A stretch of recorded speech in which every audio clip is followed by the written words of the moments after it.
You know that feeling when the hair on the back of your neck stands up before you even realize something is wrong. That primal instinct that screams run.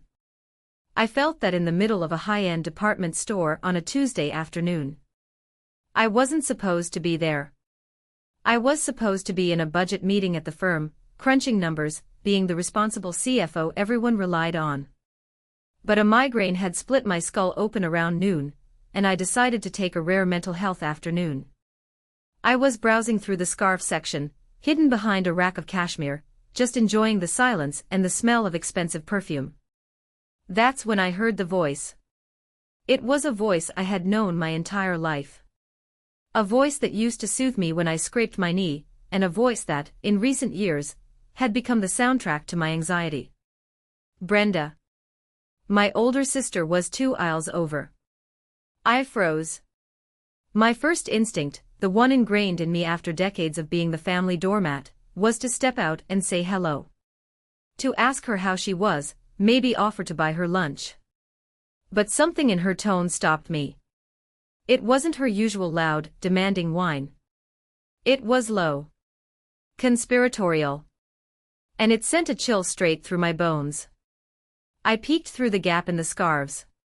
She was holding her phone to her ear, her other hand idly stroking a silk blouse that cost more than my first car. She was smiling. Not a nice smile. It was a cold, satisfied smirk that didn't reach her eyes. "Don't worry about it, Mark," she said, her voice dropping to a harsh whisper. "It's done. I took care of it this morning while she was in the shower." I frowned. Mark? I didn't know a Mark. Was she having an affair? Brenda and Tom had been married for 15 years. Tom was a good guy, maybe a little spineless when it came to Brenda, but he adored her. "No, you idiot," Brenda hissed, glancing around. I shrank back behind the cashmere. "The SUV. I used those wire cutters you left in the garage. Snapped right through. Clean." My breath hitched. My hand flew to my mouth to stifle a gasp. The SUV. My SUV. The one I had driven over to her house this morning to drop off a check for her emergency roof repair. I had showered there because my water heater was on the fritz. "She has that drive out to the client in the hills this afternoon," Brenda continued, examining her fingernails. "Winding roads. Steep drop-offs. If the brakes fail, well, it's a tragedy, isn't it?" The world tilted on its axis. The fluorescent lights of the store seemed to sear into my retinas. I felt bile rise in my throat. This wasn't happening. This was a nightmare. My sister, my own flesh and blood, was discussing my murder with the casual demeanor of someone ordering a latte. "Yeah," she laughed, a sound that curdled my blood. I cut the brake lines. "See you at her funeral tomorrow. Or maybe the day after. Depending on how long it takes them to scrape her off the rocks." She paused, listening to the person on the other end. Then she sighed, an exaggerated, dramatic sound. "Look, the policy pays out double for accidental death. Being the sole beneficiary has its perks. We'll have the money in a month. Just keep your mouth shut." I didn't scream. I didn't rush out and tackle her. A strange, icy calm washed over me. It was the same sensation I got when a major financial deal was falling apart at work. My emotions shut down, and my brain went into hyperdrive. This was survival mode. The policy. My life insurance. A $2 million policy our parents had insisted I take out years ago when I started making real money, just in case. Brenda was the beneficiary. I had never changed it because I never thought I'd need to. I didn't have a husband or kids. Who else would it go to? She was killing me for money. I watched her hang up the phone and casually toss the silk blouse into her shopping basket. She looked happy. Light. Like a burden had been lifted. That burden was me. I waited until she moved to the register before I turned and walked in the opposite direction. I didn't run. Running attracts attention. I walked with purpose, my heels clicking on the marble floor, a steady rhythm that masked the chaotic thumping of my heart.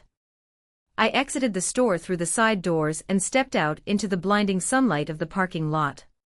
My SUV was parked 3 rows down. It looked innocent. Shiny, black, powerful. A coffin on wheels. My hand shook as I pulled my keys out of my purse. I stared at the vehicle. If I had driven this car to my meeting, if I hadn't taken the afternoon off, I would be dead. Right now. I would be a twisted heap of metal at the bottom of a ravine, and Brenda would be picking out a black dress for the funeral, practicing her fake tears. I didn't get in the car. I couldn't.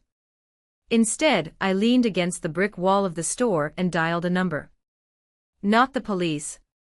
Not yet. I needed proof. I needed undeniable, concrete evidence. Because I knew Brenda. She would spin this. She would cry and say I was crazy, that I was jealous, that I was hallucinating. She had spent 40 years perfecting the art of gaslighting, and our parents had spent 40 years believing her. Miller's Auto Repair, this is Jack, a gruff voice answered. Jack, it's Olivia, I said. My voice sounded strange to my own ears, flat, mechanical. I need a tow. And I need you to clear your schedule for the next hour. I have a job for you, and I need you to record everything. Everything? Jack asked, sensing the tension. Everything, I confirmed. Because I think someone just tried to kill me. I hung up the phone and looked back at the store entrance. Brenda walked out, swinging a shopping bag, putting on sunglasses. She looked like a movie star. She looked like a monster. Goodbye, Olivia the victim, I thought. Hello, Olivia the executioner. While I waited for the tow truck, hidden in the shadows of the building, my mind drifted back. It's funny how, when you face death, your life doesn't exactly flash before your eyes, instead, the patterns of your life become painfully clear. You start to see the architecture of your own misery. We were the Sheffield girls. Brenda and Olivia. Growing up in the suburbs, everyone knew us, or thought they did. Brenda was the star. She was the prom queen, the cheerleader, the one with the megawatt smile that could charm a snake out of a basket. Our parents, God rest their souls, worshipped the ground she walked on. Mom used to say, Brenda is a firework. You have to let her shine. And me? I was the water. I was there to put out the fires she started. Olivia, be a dear and help your sister with her homework, Dad would say, while Brenda painted her toenails. Olivia, surely you can lend Brenda some of your allowance until Friday, Mom would insist when Brenda spent her lunch money on makeup. I was the good child. The responsible one. The one who didn't need attention, didn't need praise, didn't need anything, apparently. I internalized that role so deeply it became my skin. I studied hard, got a scholarship so my parents didn't have to pay tuition, and landed a high-paying job in finance straight out of college. Brenda? She barely graduated high school. She floated from job to job, bartender, receptionist, lifestyle consultant before marrying Tom. Tom was a sweet man, an engineer who worked hard, but he was no match for Brenda's appetite for luxury. When Mom and Dad died in a car accident 5 years ago, the dynamic was cemented in stone. They didn't leave a will. It was a mess. But I, being the capable one, took over. I paid for the funerals. I dealt with the estate. I managed the sale of the house. Brenda just held out her hand. I deserved the house money up front, she had screamed at me in the lawyer's office. You have a career, Olivia. You're rich. I have nothing. It's not fair. It's an equal split, Brenda. That's the law, I had explained calmly, though I was grieving just as much as she was. And the money is in a trust because you have a gambling problem. She had slapped me then. Right across the face. The lawyer looked away, embarrassed. I didn't hit her back. I never did. I just signed the checks. I became her ATM. For the last 5 years, I had paid her mortgage when Tom was laid off. I paid for her business ventures that always failed. I paid for her vacations because she needed a break from the stress. Just this morning, I had gone over there to give her $10,000 for a roof repair she claimed was urgent. I sat at her kitchen table, drinking her coffee, listening to her complain about how hard her life was. "You're so lucky, Liv," she had said, looking at my suit. "You don't have to worry about anything. You have it so easy." Easy. I worked 80-hour weeks. I hadn't been on a date in 2 years. I had ulcers from stress. But to Brenda, I was just a resource to be mined. And apparently, the mine was not producing fast enough. She didn't want the golden eggs anymore, she wanted to kill the goose. I looked at my phone. I had a text from her, sent 10 minutes ago. "Brenda, hey sis. Thanks again for the check. Tom and I are having a barbecue tonight. You should come. We can celebrate life. Love you." Celebrate life. The irony was so thick I could taste it. She wanted me to come over tonight so she could see if I was still alive. Or maybe to establish an alibi. I was at home with friends. I couldn't have hurt her. I felt a vibration in my pocket.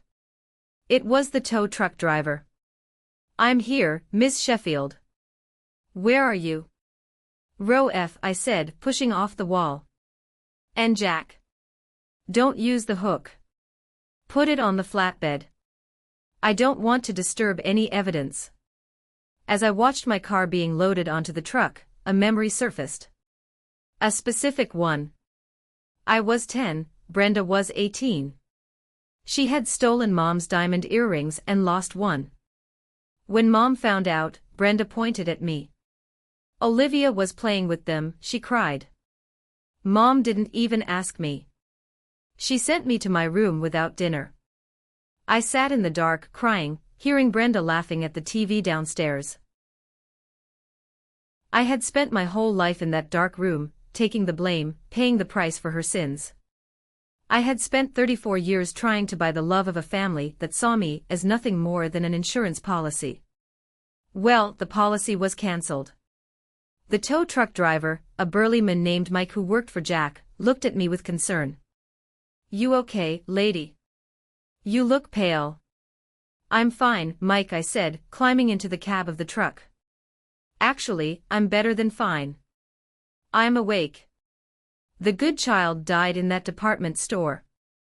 The woman sitting in the truck was someone else entirely. She was cold. She was calculating. And she was about to bring a reckoning down on her sister's head that would make the apocalypse look like a tea party. "Take it to Miller's," I ordered. "And drive carefully. My life depends on what's under that chassis." The smell of Miller's auto repair was a mix of old oil, burnt rubber, and stale coffee. Usually, I hated it. Today it smelled like truth. Mr. Miller, Jack, had been our family mechanic since I was in diapers.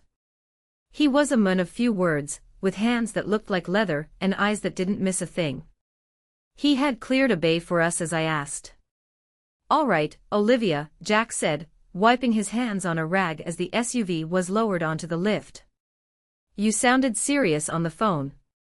What are we looking for?" "Brakes," I said, my arms crossed tightly over my chest. "Rear lines, specifically. And Jack, I need you to film this. High resolution. From the moment you touch the undercarriage." Jack signaled to his apprentice, a young kid named Leo, to start recording with a tablet. Jack walked under the car, clicked on his heavy-duty flashlight, and looked up. For a long minute, there was only silence. The kind of silence that screams. I watched Jack's face. He squinted. He leaned in closer.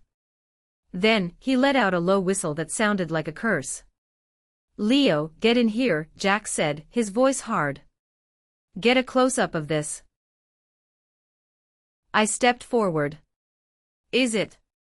Don't come under here, Liv, Jack warned. I need to preserve the scene. He stepped out, his face grim. He looked at me with a mixture of pity and anger. You were right not to drive this. If you had hit the highway, doing 65, when you hit the pedal, nothing would have happened. You would have gone straight through the guardrail. My knees buckled slightly, but I locked them. Show me the video. Jack took the tablet from Leo and played the footage. The screen showed the underside of my car. The brake lines, usually sturdy metal tubes, were severed. See that? Jack pointed to the jagged edge of the tube. That's not wear and tear. That's not a rust blowout. Look at the crimp marks. He paused the video and zoomed in. That was done with a pair of diagonal cutters. Side snips. Someone got under there, positioned the tool, and squeezed hard. It took effort. This was deliberate. Deliberate. The word hung in the air. It wasn't an impulse. It was work. Brenda had to crawl under my car, on the cold concrete of her driveway, while I was inside her house showering, trusting her. She had to use strength to cut through that line. Can you testify to this? I asked, looking him in the eye. In court. I'll testify to the Pope if I have to, Jack growled. This is attempted murder, Olivia. We need to call the cops. Now. No, I said. Jack blinked. What? Olivia, this person is dangerous. I know, I said. But if I call the police now, she might wiggle out of it. She'll say it was a vandal. She'll say someone broke into her garage. There are no cameras in her driveway. It's her word against, well, nobody's. So what are you going to do? I need to tie her to it, I said. I need a confession, or something close to it. I need to know why now. I know it's money, but $10,000 wasn't enough. She needs $2 million. I pulled out my phone. Jack, keep the car here. Lock it up. Don't let anyone touch it. Send me that video file immediately. I walked out of the garage and dialed the one person I trusted more than Jack. Sarah, my lawyer. Sarah was a shark in a Prada suit. We had gone to college together. She handled my estate planning and helped me with the business contracts. Liv, she answered on the first ring. What's wrong? You're never free at 2 p.m. Sarah, I need you to run a full financial background check on Brenda and Tom. Right now. Use the private investigator we keep on retainer. Brenda? Why? Did she steal your credit card again? She tried to steal my life, Sarah, I said, my voice dropping to a whisper as a sob finally tried to break through. I pushed it down. She cut my brake lines.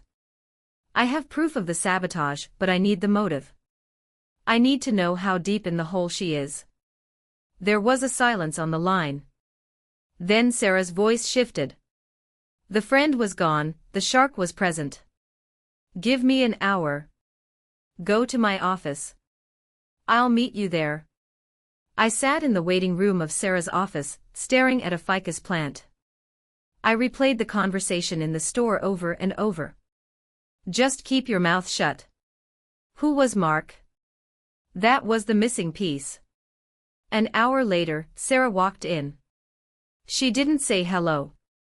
She just laid a file on the table. Her face was pale. You're not going to believe this, she said.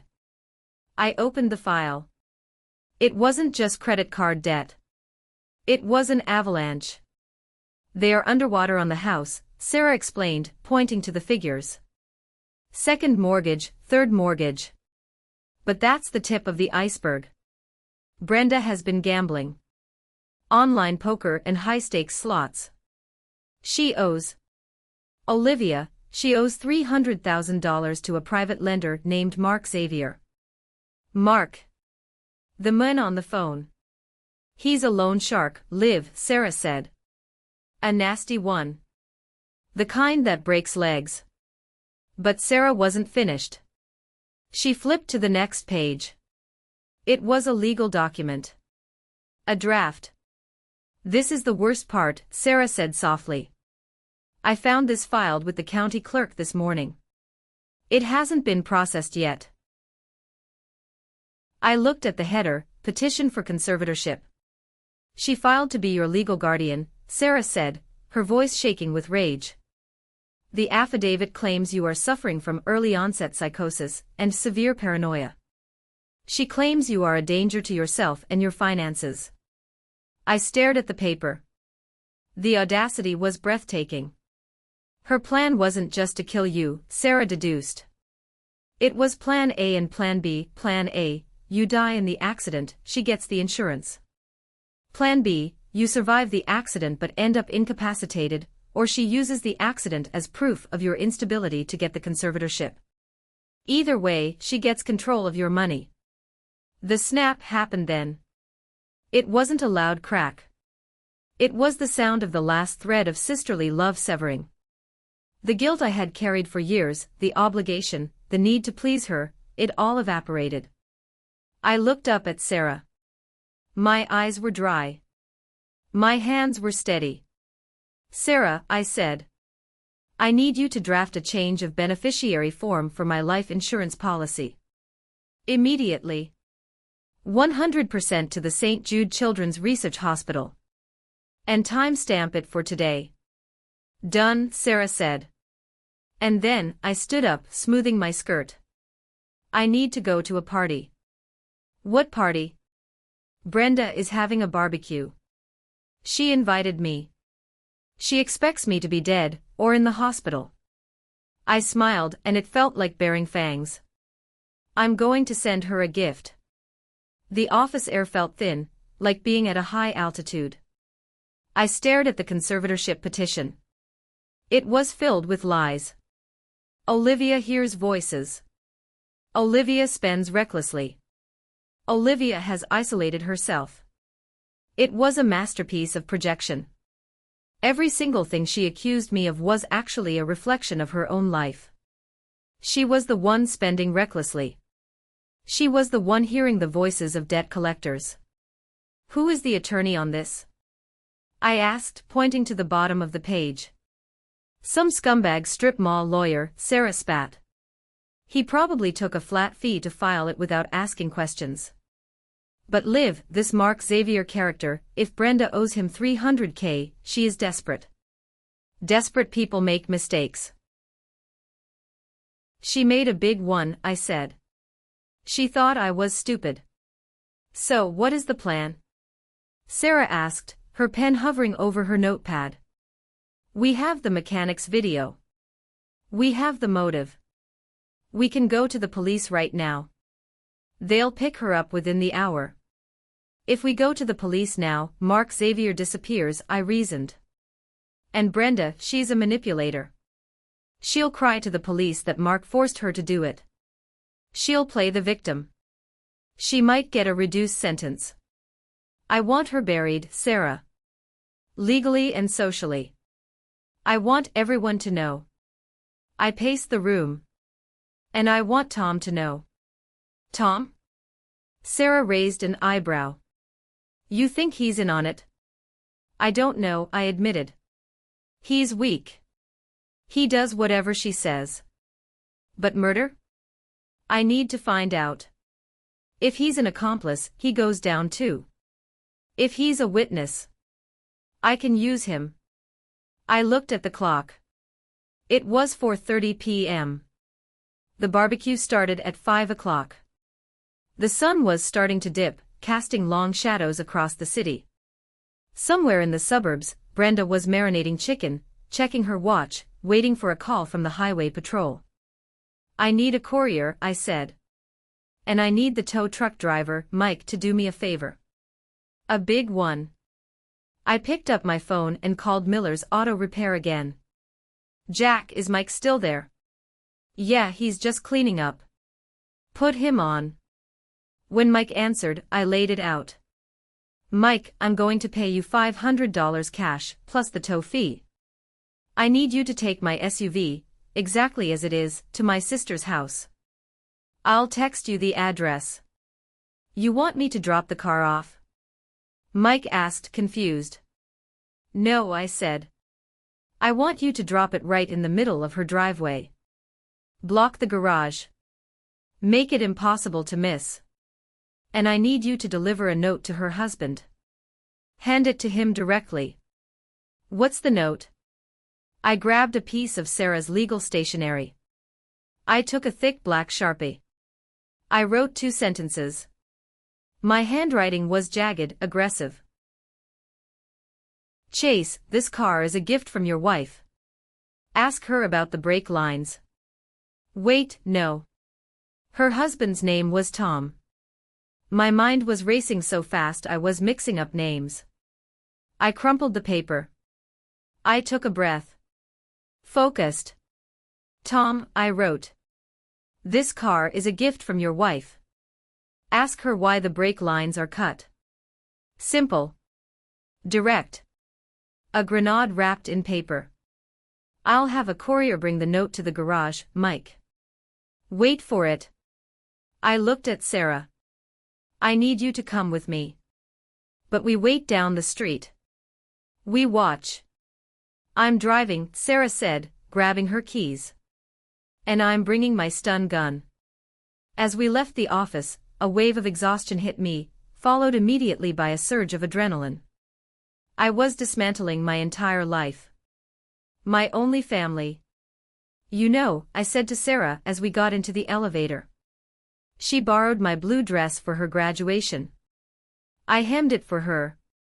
She spilled wine on it and never cleaned it. I just cleaned it myself. You're not cleaning this up, Liv, Sarah said firmly. No, I agreed. I'm not. We stopped by an electronics store on the way.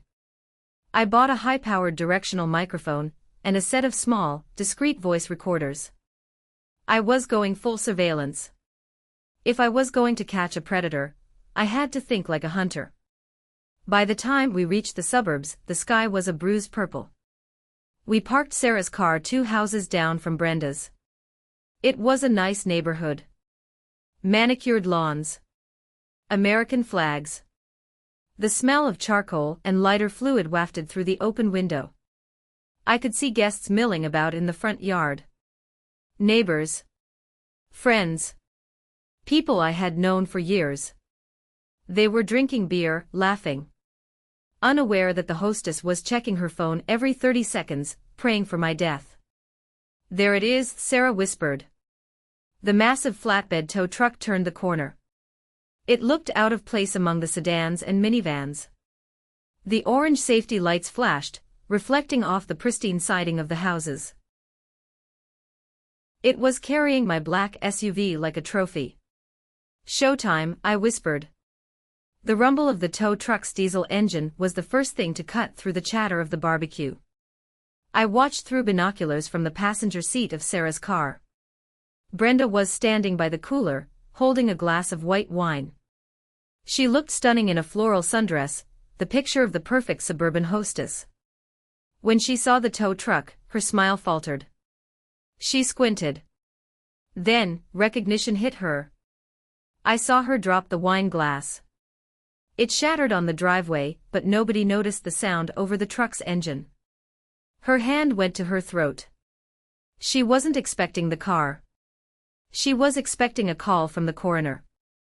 Seeing the car intact on a truck must have been a glitch in her matrix. Tom was by the grill, flipping burgers. He looked up, wiping sweat from his forehead. He was wearing an apron that said "Kiss the Cook." He looked tired. Worn down. Mike, the driver, was a professional. He backed that massive truck right up to the edge of the driveway, blocking in Brenda's convertible and Tom's sedan. The air brakes hissed loudly, a sound like a snake striking. The guests stopped talking.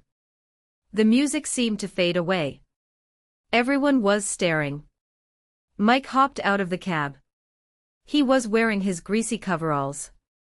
He walked up the driveway with the confidence of a man who had a job to do. Brenda rushed forward. I could see her mouth moving. She was frantic. She was waving her hands, trying to shoo him away. Get it out of here. Wrong house. I imagined her screaming. But Mike ignored her. He looked around until he spotted Tom. He walked past Brenda as if she were a ghost. Tom Sheffield. I saw him mouth the name. Tom nodded, looking confused. He stepped away from the grill, still holding his spatula. Mike reached into his pocket and pulled out the envelope. The white legal stationery stood out against his dark gloves. He handed it to Tom. Brenda lunged for it. I held my breath. This was the variable I couldn't control. If Brenda got the note first, she could tear it up. She could lie. But Tom, for once in his life, was faster.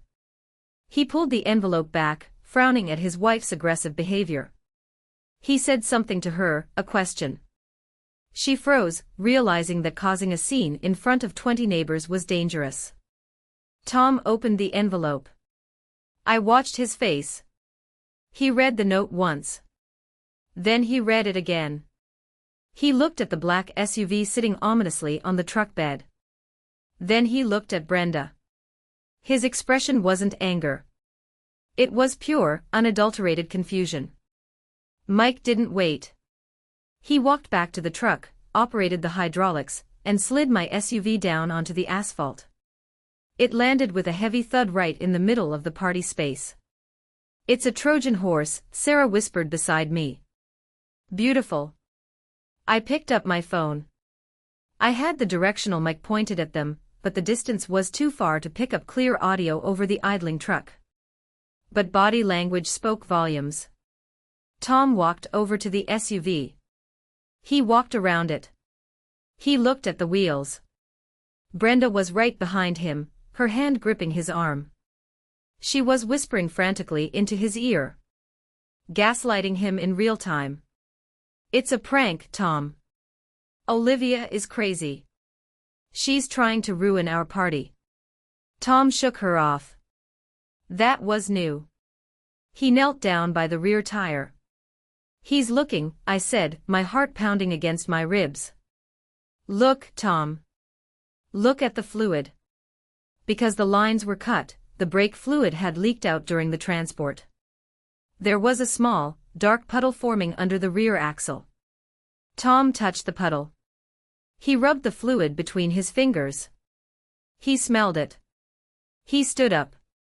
He looked at Brenda. And this time, the confusion was gone. Replaced by horror. Brenda tried to hug him. He took a step back. The guests were whispering now. The circle of silence was widening around them.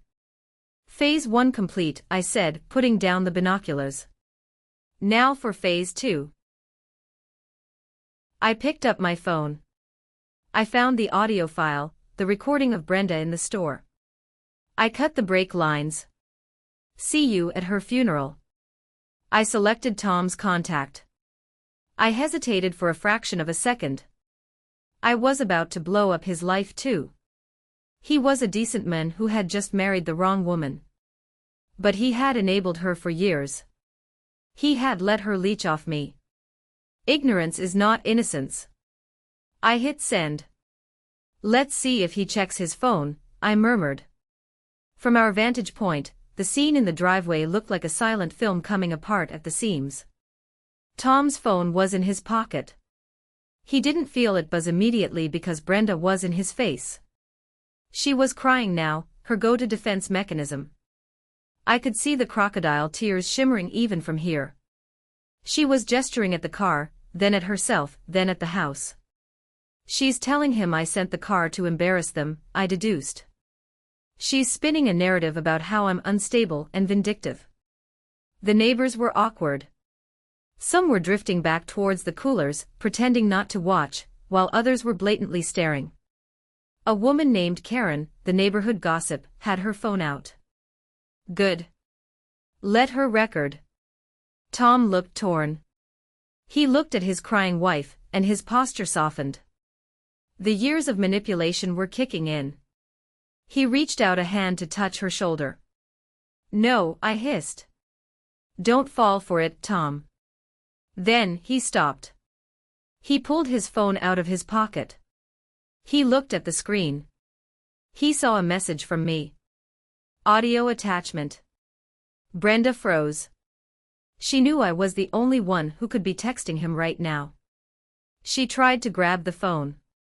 Tom held it up, out of her reach. He pressed play. He didn't put it to his ear. He played it on speaker. I knew he did, because Brenda flinched as if she'd been slapped. She covered her mouth with both hands. Tom stood there, distinct against the backdrop of his suburban castle, listening to his wife's voice admit to attempted murder. The color drained from his face so fast he looked like he might faint.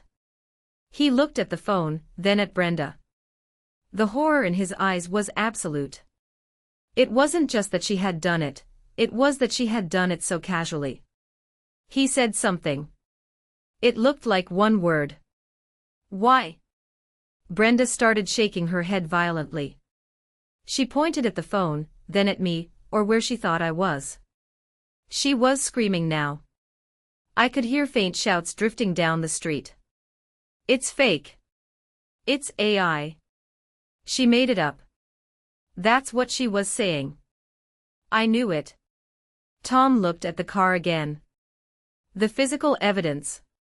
The cut lines. The fluid. The voice. He turned away from her.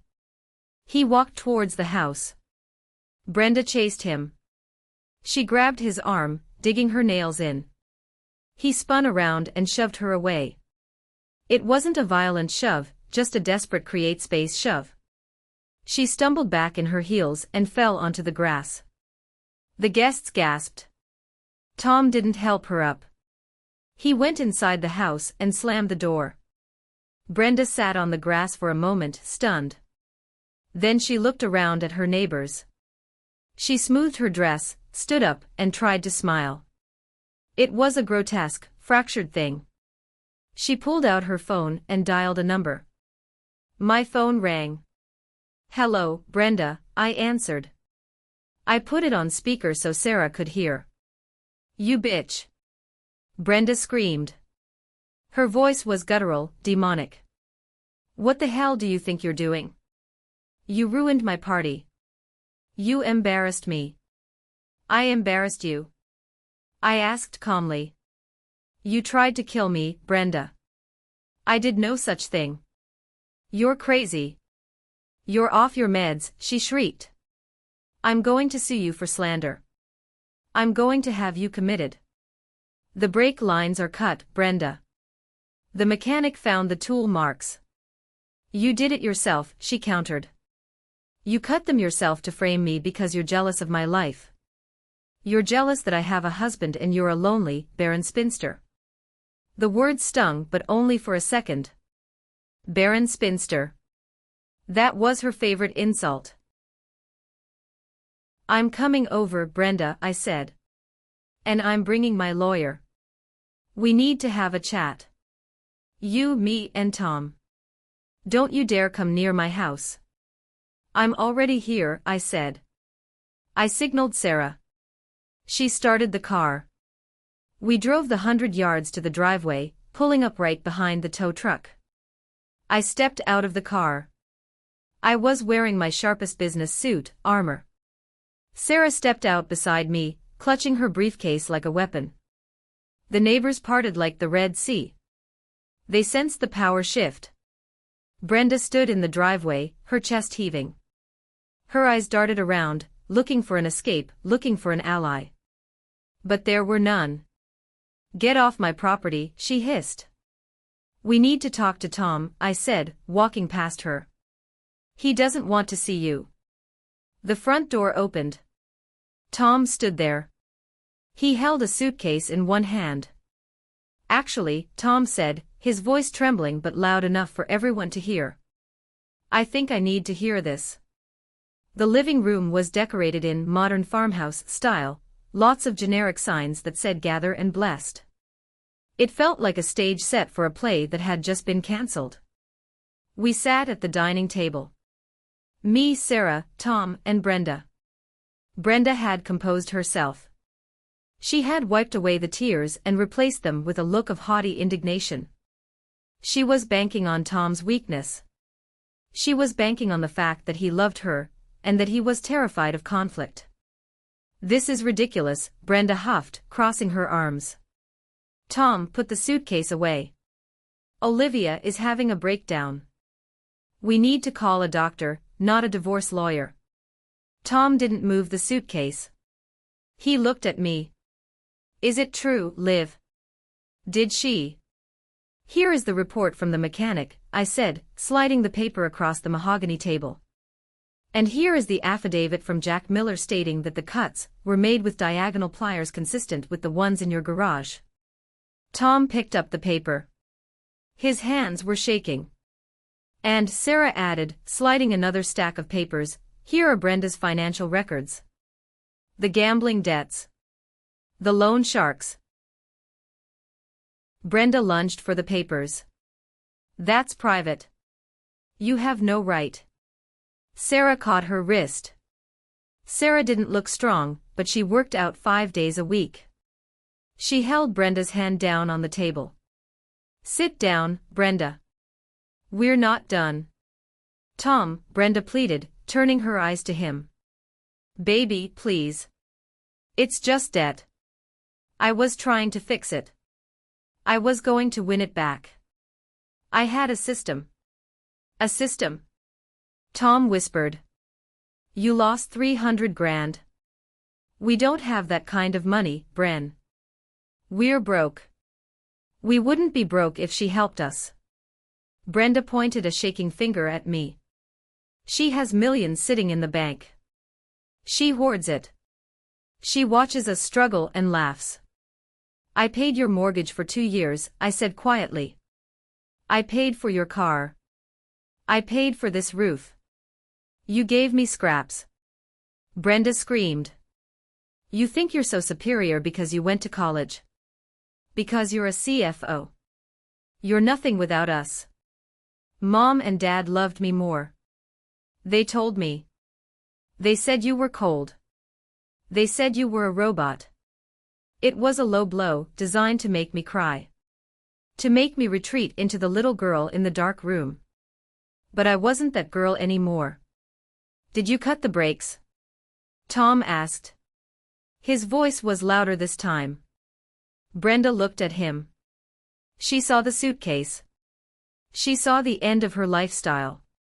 She decided to pivot. I didn't mean to hurt her," she stammered, tears flowing instantly. I wanted to scare her. I thought if she had a little accident, she would realize how fragile life is. She would stop being so stingy. I just wanted to shake her up, Tom. I swear. You cut the lines completely through, I said. On a canyon road. That's not a shake-up, Brenda. That's an execution. It was an accident, she wailed. I didn't know the road she was taking. I just thought she'd bump into a mailbox. Liar, Tom said. Brenda stopped crying. She stared at her husband. I heard the recording, Tom said. See you at her funeral. You weren't planning a fender bender. You were planning a wake. Mark made me do it. Brenda blurted out. There it was. The shift. Mark Xavier, she sobbed. He said he'd hurt you, Tom. He said he'd burn the house down. I did it for us. I did it to save you. So you decided to kill your sister to pay off a bookie? Sarah asked, her voice dripping with disgust. I had no choice. Brenda yelled. Why doesn't anyone understand? I'm the victim here. I was under pressure. She looked at me, her eyes wild. And you? If you had just given me the money when I asked last month, none of this would have happened. This is your fault, Olivia. You forced my hand. I stared at her. The twisted logic was almost fascinating. In her mind, my refusal to be robbed was the cause of her attempted murder. You're right, Brenda, I said softly. The room went silent. She looked hopeful. I am. Yes, I said. It is my fault. It's my fault for enabling you for so long. It's my fault for letting you believe that you were entitled to my life. I reached into my bag. But that ends today. I pulled out a small remote control. What is that? Brenda asked, her eyes narrowing. This, I said, is the remote to the camera I hid in the flower arrangement when I came in. I pointed to the vase of lilies on the sidebar. A tiny red light blinked. And my phone has been live streaming this entire conversation to a private cloud server. Brenda's face turned the color of ash. And Tom, I turned to him. You asked why she did it. It wasn't just the debt. I nodded to Sarah. She pulled out the final document. The conservatorship petition. She filed this today, I told him. She was going to declare me mentally incompetent. If I survived the crash with brain damage, she would have become my guardian. She would have had legal control over every dime I own. Tom read the document. He looked like he was going to be sick. He dropped the paper as if it were burning him. You monster, he whispered to his wife. Brenda stood up. The mask was gone completely now. There was no more crying. No more pleading. Just pure, unadulterated malice. So what? She sneered. So I did it. You can't prove I cut the lines. The recording is hearsay. The video of the car doesn't show me doing it.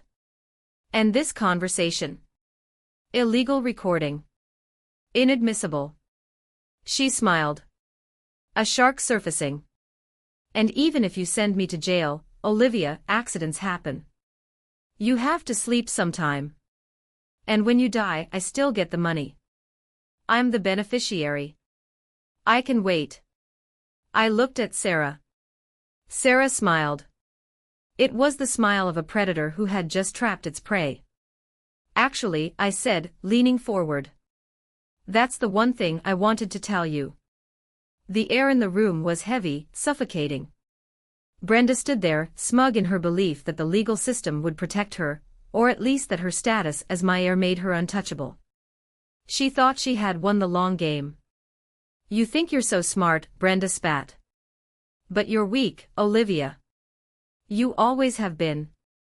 You won't press charges. You don't want the family name dragged through the mud.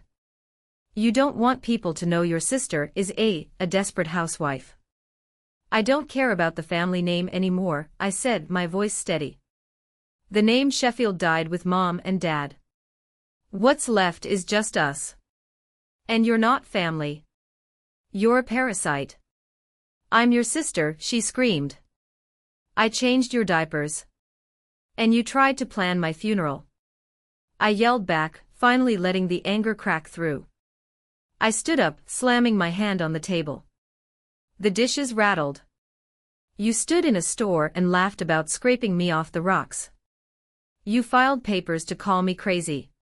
You stole my childhood, my money, and my self-esteem. But you are not taking my life. Brenda rolled her eyes.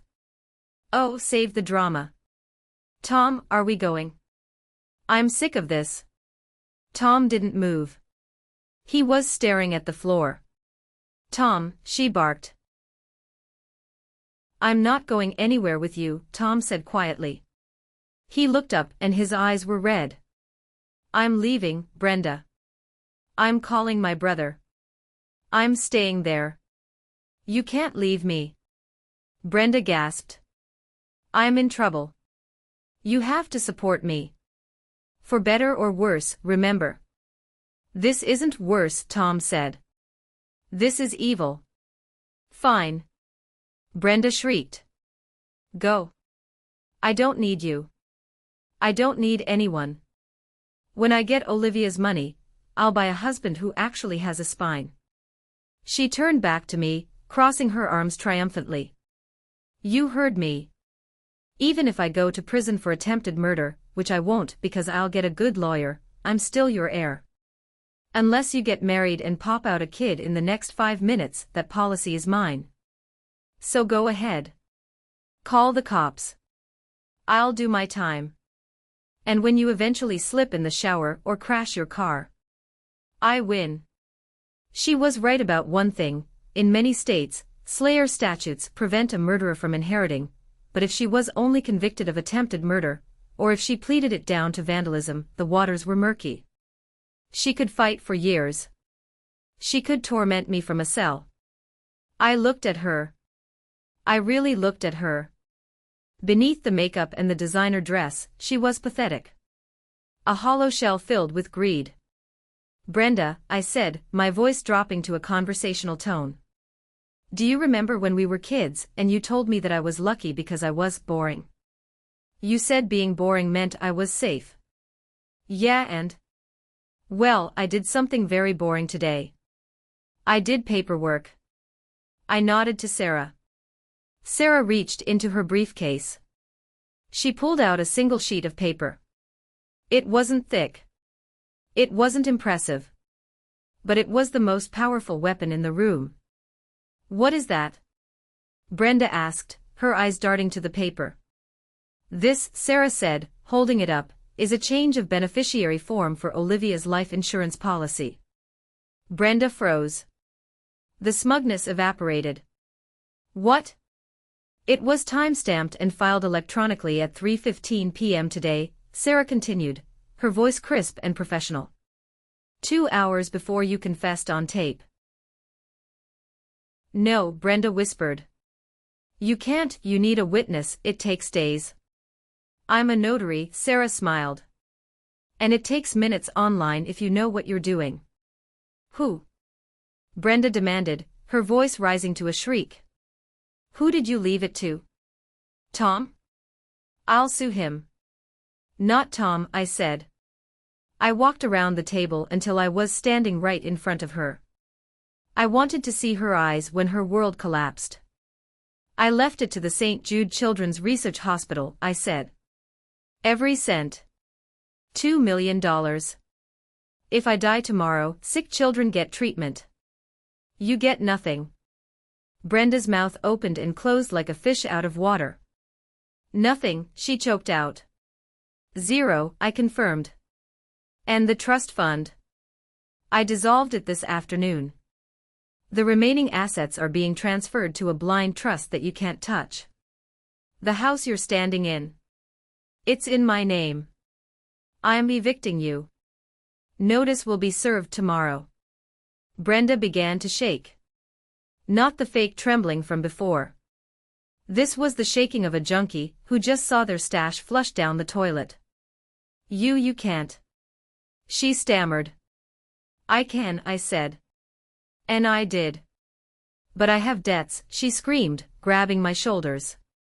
Mark will kill me. If I don't pay him, he'll kill me.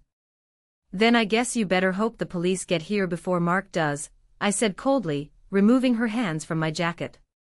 The police, she whispered. At that moment, the sound of sirens cut through the evening air. Not one siren. Many. They were close. Loud. Approaching fast. Brenda ran to the window. Blue and red lights were flashing against the living room walls, illuminating her terrified face. You called them, she gasped, turning back to me. You set me up. I invited them to the barbecue, I corrected. Just like you invited me. I thought we should celebrate justice. Tom. Brenda screamed, running to her husband. Hide me. Tell them I'm not here. Please. Tom picked up his suitcase. He looked at his wife with dead eyes. Goodbye, Brenda, he said. He walked out the front door, right past the police officers who were running up the driveway with their guns drawn. Police. Open up. A voice boomed from the porch. I looked at my sister. She was backed into a corner, looking small, looking trapped. "Game over, Brenda," I said. I walked to the door and opened it wide. "She's right in there, officers," I said, pointing to the woman who had once been my sister. "And I have the evidence you need right here." The moment the police crossed the threshold of that house, the atmosphere shifted from a family dispute to a crime scene. It was swift, almost clinical, and yet it felt like the most chaotic moment of my life. Detective Vance was the first one through the door. He didn't look like the detectives on TV. He was older, wearing a cheap suit and looking tired, but his eyes were sharp. He scanned the room in a split second, the shattered wine glass, the papers scattered on the table, Tom standing by the door with his suitcase, and Brenda backing away toward the fireplace like a cornered animal. "Brenda Sheffield?" Vance asked. It wasn't really a question. "This is a mistake." Brenda screamed, her voice cracking. She pointed a shaking finger at me. "She's lying. My sister is mentally unstable. She's having an episode. You need to remove her from my property." I didn't say a word. I didn't have to. I just handed Vance the tablet I had been holding. It was queued up to the video from the garage, the undeniable footage of the cut brake lines. Sarah, standing beside me like a sentinel, handed him the affidavit from Miller's Auto Repair. Vance glanced at the screen, then at the paperwork. He looked at Brenda. "Ma'am, we have probable cause to believe you tampered with a vehicle with the intent to cause bodily harm. We also have a warrant for your arrest regarding financial fraud and identity theft related to the loans taken out in Olivia Sheffield's name." Brenda's face went slack. The identity theft part was the final nail. She thought she was only fighting an attempted murder charge, which is hard to prove without a confession. She didn't know I had found the loans. "You can't arrest me," she whispered, her reality fracturing. "I have a dinner party. My neighbors are outside." "Turn around and place your hands behind your back," Vance said, unclipping the handcuffs from his belt. That sound. The metallic click-clack of the cuffs ratcheting shut. It was the loudest sound I have ever heard. It cut through the years of her bullying, the years of her gaslighting, the years of me apologizing for existing. It was the sound of a heavy door slamming shut on my past. Brenda didn't fight physically, but she fought verbally. She started wailing. Not crying, wailing. "Tom. Tom, do something. They're hurting me. Mark is going to kill us all. You have to help me." Tom was standing on the porch, looking in through the open door. He looked like a ghost. He didn't step forward. He didn't look at her. He just turned and walked down the steps, past the police cruisers, toward his car. He left her. For the first time in their marriage, he chose sanity over loyalty.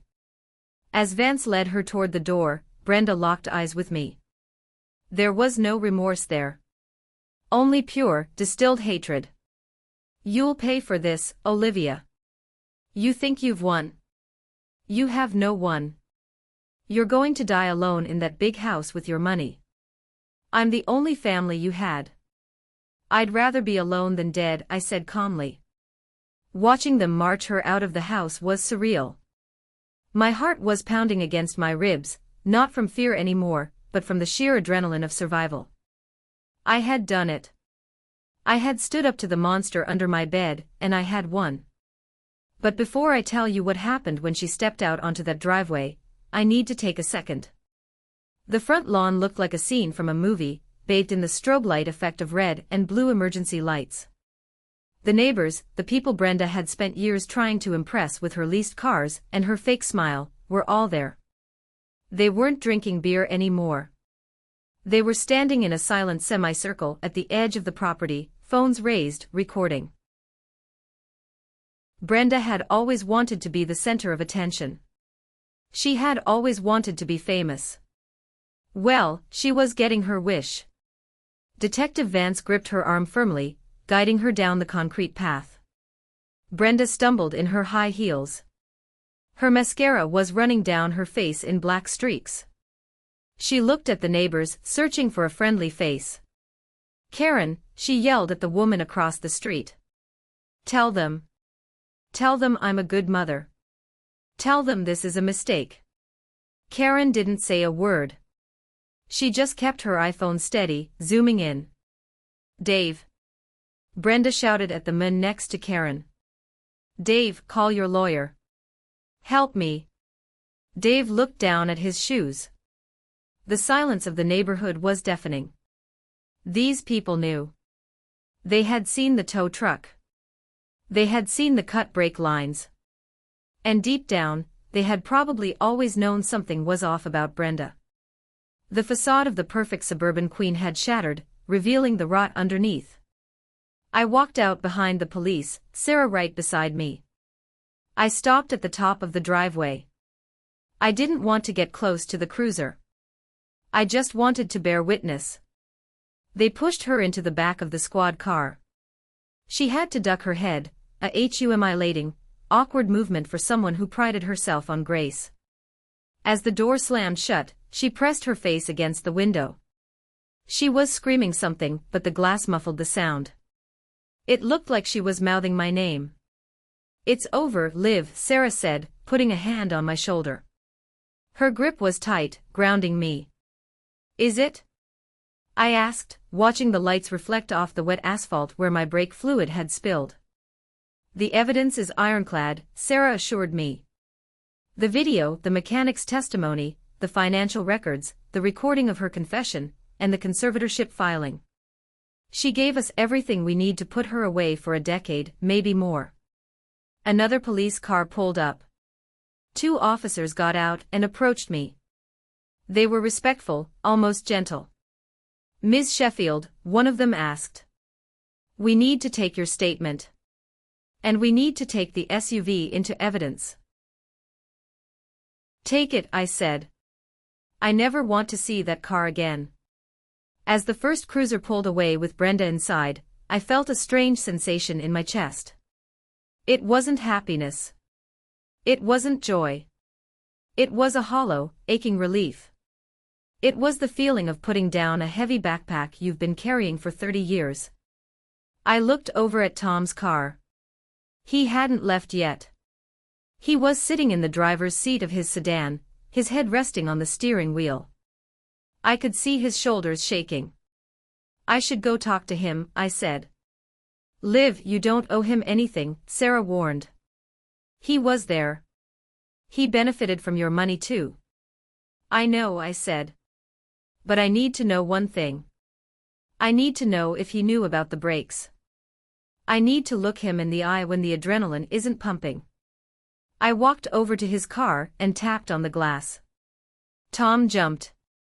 He rolled down the window. His eyes were red and swollen. He looked 10 years older than he had this morning. "Did you know?" I asked. Simple.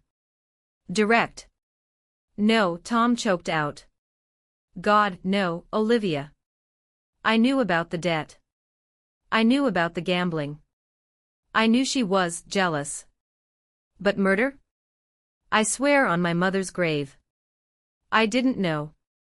I studied his face. I've spent my life reading people, anticipating their needs, analyzing their micro-expressions to avoid conflict. I believed him. He was weak, yes. He was an enabler, absolutely. But he wasn't a killer. "She ruined us," Tom whispered. "She leveraged the house. She leveraged my 401k. I have nothing, Olivia. It's all gone." "I know," I said. "And I'm sorry, Tom. But you can't stay here. The bank is going to take the house.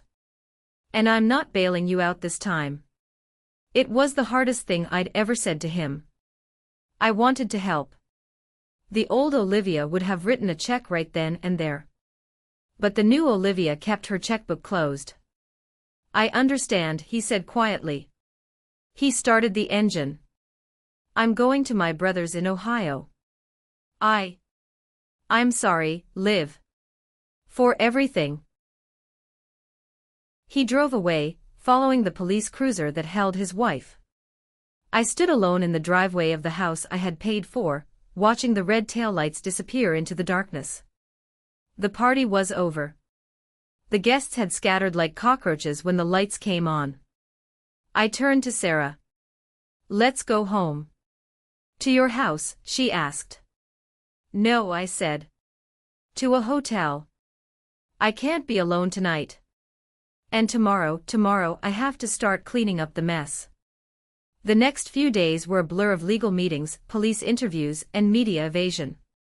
The story had leaked, of course. Suburban mom tries to kill exec sister for insurance money. It was clickbait gold. I stayed in a hotel downtown, shielded by Sarah and a security team I had hired. But the real blow didn't come from the headlines. It came from a cardboard box. 3 days after the arrest, Tom reached out through his lawyer. He wanted to give me something. He said it was important for my case, but I suspect it was also his way of trying to atone. The package arrived at Sarah's office. Inside was Brenda's old iPad. She had left it in his car during the chaos. Tom had unlocked it. He knew her passcode was her own birthday, naturally, and what he found was a treasure trove of malice. "You don't have to read these, Liv," Sarah said, her hand resting on the device. "We have enough evidence. This is just pain shopping." "I need to see it," I said. "I need to understand the hate." "It wasn't just money, Sarah. Money is cold. Cutting brake lines is personal." I opened the messaging app. There were hundreds of texts between Brenda and Mark Xavier, the loan shark. Most were terrified pleas for time, promises of payment. But then the tone shifted. "Brenda, don't worry, Mark. The ATM is coming over tomorrow. She's such a pathetic pushover. I just have to cry a little about the roof and she'll open the checkbook." "Mark, what if she says no?" "Brenda, she never says no. She's desperate for me to love her. It's sad, really. She has all that money and no life. No one wants her. She's barren and frigid. I'm doing her a favor by taking her money. At least I know how to enjoy it." I felt a cold stone settle in my stomach. She didn't just use me, she despised me. She mocked my loneliness, the very loneliness she helped create by demanding all my time and emotional energy. I scrolled down. The texts from the week before the accident. "Brenda, the policy is solid. 2 million. If she dies, we are clear. And honestly, who would miss her? She works, she goes home, she sleeps. She's a robot. I'm the one with the friends. I'm the one with the life. Mark, make it look like an accident. I don't want heat. Brenda, I know exactly how to do it. She trusts me. She leaves her keys on the counter. It'll be like putting a sick dog down. Mercy killing. Mercy killing." She compared murdering her sister to putting down a sick dog. I put the iPad down. My hands weren't shaking anymore. In fact, a strange sense of clarity washed over me. For years, I had wondered if I was the problem. Maybe I am too uptight. Maybe I am hard to love. Maybe I should give more. Reading those texts erased every ounce of doubt. I wasn't the problem. I was the host, and she was the parasite. And a parasite hates the host for having the lifeblood it needs to survive. "Send this to Detective Vance," I told Sarah. "It proves premeditation. It proves malice. It destroys any insanity defense she might try to cook up." "Done," Sarah said. That afternoon, I received a call from the district attorney. They had picked up Mark Xavier. He was trying to board a flight to Mexico. Turns out, Brenda wasn't his only victim, but she was the only one stupid enough to attempt murder for him. He flipped on her immediately to cut a deal. He gave them everything, the texts, the calls, the pressure he put on her. Brenda was alone. Mark turned on her. Tom turned on her. I turned on her. I went to the house, Brenda's house, one last time to oversee the eviction and asset seizure. The bank was foreclosing, but I had legal access to retrieve family heirlooms before the auction. Walking through those rooms was like walking through a museum of my own exploitation. The 80-inch TV I paid for. The granite countertops I paid for. The closet full of designer clothes I paid for. I walked into the bedroom. On the nightstand, there was a framed photo of us from 20 years ago. I was graduating college, looking awkward in my gown. Brenda was hugging me, beaming. For years I looked at that photo and saw sisterly pride. Now, looking closer, I saw it. The tightness in her jaw. The way her hand was gripping my shoulder a little too hard. The jealousy was always there, lurking behind the smile. I took the photo out of the frame. I didn't tear it up. I just turned it over and wrote the date on the back.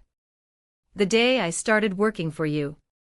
Then I left it on the empty nightstand. I walked out of that house and didn't look back. I had a flight to catch. 6 months. That's how long it took for the wheels of justice to grind Brenda into dust. The trial was shorter than everyone expected. With the mountain of evidence we had piled up, the video, the audio, the texts, the financial trail, her lawyer advised her to take a plea deal. She pleaded guilty to attempted murder in the first degree and aggravated fraud. I went to the sentencing hearing. I had to. The courtroom was packed. The media was there, of course. But I didn't care about them. I sat in the front row, right behind the prosecutor. When they brought Brenda in, she looked different. The prison jumpsuit was orange, a color she would have said washed her out. Her roots were showing. Her skin was sallow. She looked small. She scanned the crowd until she found me. She didn't sneer this time. She didn't scream. She just looked empty. The judge asked if she had anything to say. Brenda stood up. She looked at Tom, who was sitting in the back row, looking at the floor. Then she looked at me. I just wanted a better life, she said. Her voice was thin. I deserved better. Even at the end, she couldn't say sorry. It was still about what she deserved. The judge wasn't impressed. Mrs. Sheffield, you didn't just want a better life. You wanted to steal a life. You betrayed the most fundamental trust that exists between human beings. You looked your sister in the eye, accepted her charity, and plotted her death. He sentenced her to 12 years in a state penitentiary, with no possibility of parole for at least 8. When the gavel banged, I didn't cheer. I didn't smile. I just closed my eyes and exhaled. A breath I had been holding for 6 months. Maybe for 34 years. Mark Xavier got 20 years for racketeering and extortion. Tom moved to Ohio, filed for divorce, and is working as a mid-level manager at a logistics firm. We exchange Christmas cards, but we don't talk. It's better that way. As for me, I did something reckless for the first time in my life. I sold my house. I quit my job at the firm. I realized that I had spent my entire life building a safety net for people who only wanted to cut the ropes. I had accumulated wealth to prove I was worthy of love, but all it did was attract predators. I moved to Denver. I bought a small place near the mountains. I started consulting for nonprofits, helping them manage their finances so they can help more people. It pays a fraction of what I used to make, but I wake up every morning and I see the mountains, not a spreadsheet. I have a dog now. A golden retriever named Buster. He doesn't care about my bank account. He just wants belly rubs and walks. And for the first time, I have the time to give them to him. I also kept my promise. The St. Jude Children's Research Hospital is still the sole beneficiary of my estate. But I plan on living a very, very long time. I learned a hard lesson that day in the department store. I learned that you can't buy love and you can't buy safety. You can't fix broken people, no matter how much of yourself you pour into the cracks. But more importantly, I learned that I am strong. I am not just the good child or the ATM. I am a survivor. I drew a line in the sand and I defended it. If you are listening to this and you feel like you are being used by a partner, a friend, or a family member, please listen to your gut. Listen to that voice that says something is wrong. Don't ignore the red flags just because they are being waved by someone you love. You are allowed to say no. You are allowed to walk away. You are allowed to cut the brake lines on their control over you. Thank you for listening to my story. I'm truly grateful for every single one of you. Please, before you go, type the letter A in the comments. Let me know you're one of the alpha survivors who listened to the very end. Tell me your story. I read every single one. And don't forget to check out the other videos on the channel. There are more stories to tell, and we are just getting started. Stay safe. Stay strong.